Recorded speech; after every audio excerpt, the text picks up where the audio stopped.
Give me some names of players, significant players that could be made available by the trade deadline, because you're hearing Lions fans hoping for the best to get Aidan Hutchinson back healthy next year, but you're Super hearing Bowl.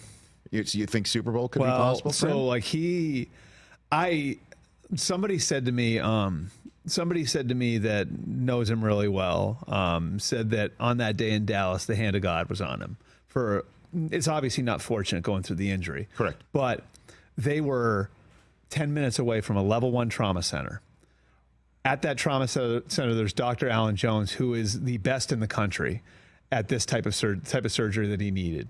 No artery damage, no ligament damage, no nerve damage. As clean a break as you're going to get. Wow. So, like, Aidan Hutchinson has a real chance to play in the Super Bowl. And beyond just, like, when you're looking at the Super Bowl, beyond just that, he's going to get a full offseason.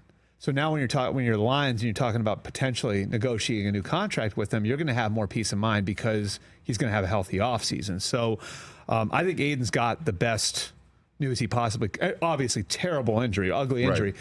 But if you're talking about the aftermath, the fact that he was right there, like right by like a level 1 trauma center, Baylor, there in Dallas, and had Dr. Jones operating on him less than 3 hours after the surgery, a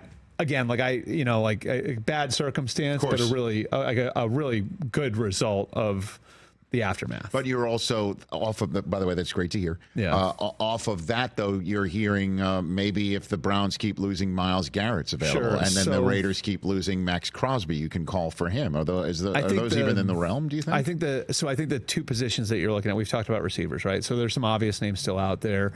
The Panthers with Deontay Johnson and Adam Thielen. The Titans, I think, still could, if you're looking for a reclamation project, trade Treylon Burks, who's fallen down the depth chart there. And then the pass rushers are really interesting. So, there are a couple where, yes, I think they're available. Like, I think Jadeveon Clowney in Carolina would be available, health permitting, would be available. Zadarius Smith in Cleveland, somebody who, you look at him and he would be available. But not Myles Garrett? And then that's the thing is, like, if you're another team, I don't think it's like a hang up the phone. You know what I mean? Like, I don't think it's a complete hang up the phone, but I think it would take the moon and the stars to go and get him.